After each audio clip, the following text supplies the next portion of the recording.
Hello everyone, I'm Xiansheng Math, and today I'm going to teach you how to find a decimal approximation for an irrational number. The square root of 18 is irrational, so its decimal goes on forever without repeating, and we're going to find its approximate location on the number line. I want to thank helpingwithmath.com for their number line generator, which is going to help me to explain this. So, first of all, I look over here at this square root chart, and I see that 2 squared is 4, so the square root of 4 is 2. 3 squared is 9, so the square root of 9 is 3. 4 squared is 16. The square root of 16 is therefore 4. And 5 squared is 25, so the square root of 25 is 5. So I think about where is the square root of 18 going to be? Well, 18 is greater than 16 and less than 25, so the square root of 18 is going to be greater than the square root of 16 and less than the square root of 25. The square root of 16 is 4, the square root of 25 is 5, so now I know that on the number line, the square root of 18 is between 4 and 5. And now I can use the number line here, and I'll put 4 here and 5 here, and I know square root of 18 somewhere in between. I think a little more. I know 4 and 5/10 is between, right in the middle of 4 and 5, and 18 is closer to 16 than it is to 25, so its square root's going to be closer to 4 than to 5, so I'm going to look at this part of the number line. So 4 and 1/10, 4 and 2/10, 4 and 3/10, 4 and 4/10. And given that 18's just a couple away from 16, I'm going to start with 4 and 1/10. So 4 and 1/10 squared is 16 and 81/100ths. So I know the square root of 16 and 81/100ths is 4 and 1/10. And since this value is less than 18, I know that the square root of 18 is going to be greater than 4 and 1/10. 4 and 2/10 squared is 17 and 64/100ths. So I know the square root of 18 is greater than 4 and 2/10. 4 and 3/10 squared is equal to 18 and 49/100ths. So I know the square root of 18 is less than 4 and 3/10. So here I have the square root of 17 and 64/100ths, which is 4 and 2/10. And I have the square root of 18, which is greater than this, and I have the square root of 18 and 49/100ths, and that equals 4 and 3/10. So now I see the square root of 18 is between 4 and 2/10 and 4 and 3/10. So we're going to zoom in on the number line. We're going to look between 4 and 2/10 and 4 and 3/10. So this is going to be 4 and 2/10 here. Over here is going to be 4 and 3/10. And square root of 18 is somewhere in between those two numbers. I know that 4 and 2/10 is equivalent to 4 and 20/100ths. 4 and 3/10 is equivalent to 4 and 30/100ths. And so now I can start filling in between. But before I do that, I want to think, well, how far is 18 away from 17 and 64/100ths, and how far is it away from 18 and 49/100ths? Well, if I do 18 minus 17 and 64/100ths, I get 36/100ths, and then if I do 18 and 49/100ths minus 18, I get 49/100ths. So I didn't line up my place value very well there. Okay, so we'll fix that. All right, I know. So now I know that the square root of 18 is going to be closer to 4 2/10 than it is to 4 3/10. So again, I'm not going to think about this side. In the middle of these two numbers, 4 20/100 and 4 30/100 is 4 25/100.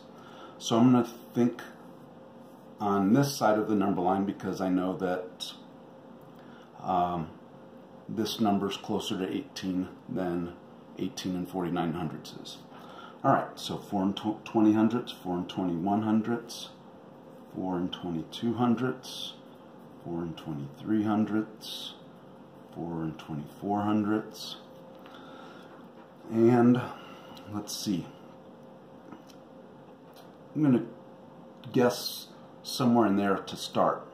So now I'm looking at 4 23/100 squared is 17 8,929 10,000ths, and 4 24/100 is equal to 17 9,776 10,000ths, and 4 25/100 squared is equal to 18 625 10,000ths.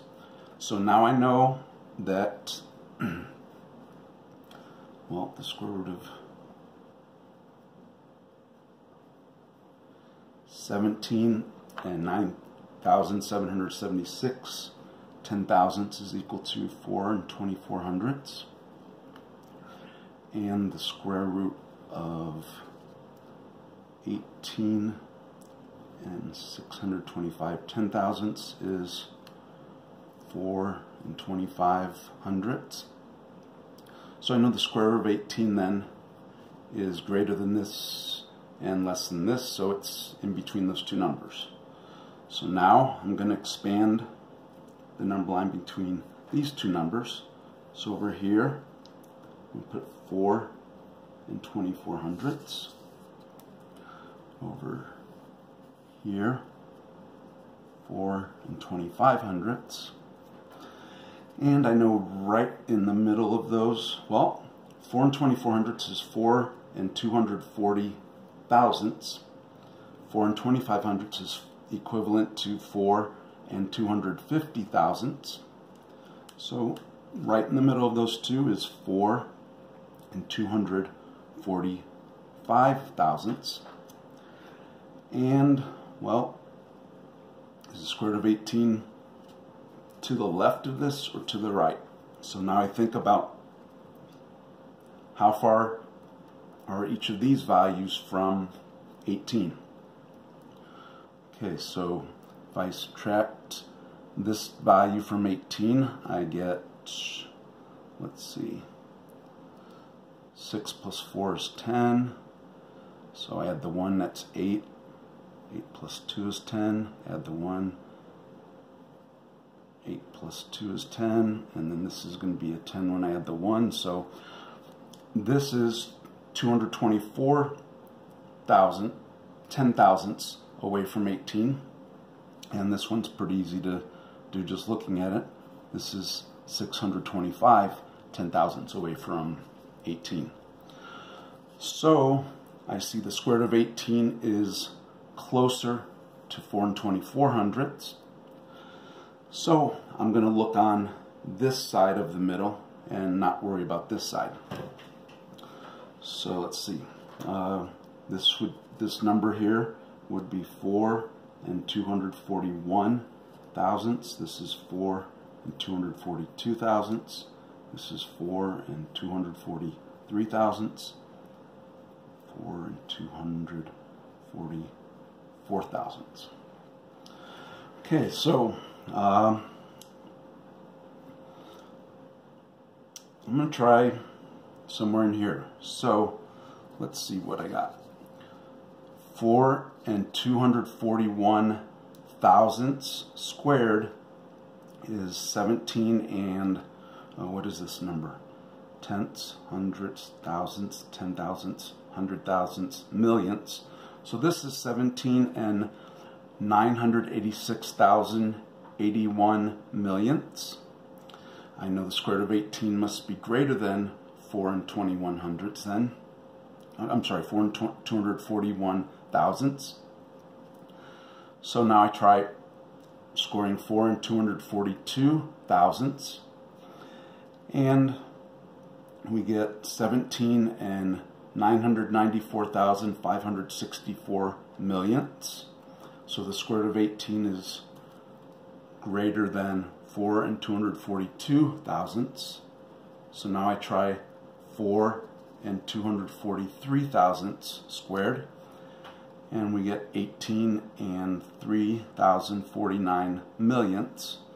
So now we know that, let's see,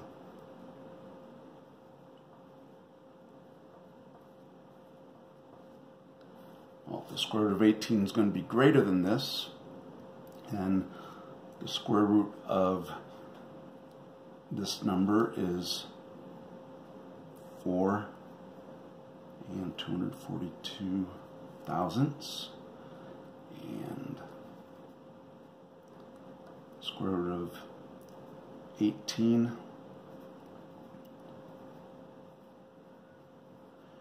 and 3,049 millionths is equal to 4 and 243 thousandths, and the square root of 18 is between these two numbers. Alright, and so we know the square root of 18 is somewhere here, and that's just, you know, zooming in between 4 and 2/10 and 4 and 3/10. We can keep going on. We're never going to get the square root of 18 exactly because its decimal representation goes on forever and does not repeat, but we can get closer and closer every time we zoom in. And the standard, the idea of the standard is that a student is able to understand how to approximate an irrational number, and this is the process by which it is done. Hope you enjoyed the video. I apologize for my nervousness. I don't know why, because no one's watching me live or anything, but I hope this helps you to understand that second number system standard of 8th grade, and thank you for watching. Xiansheng.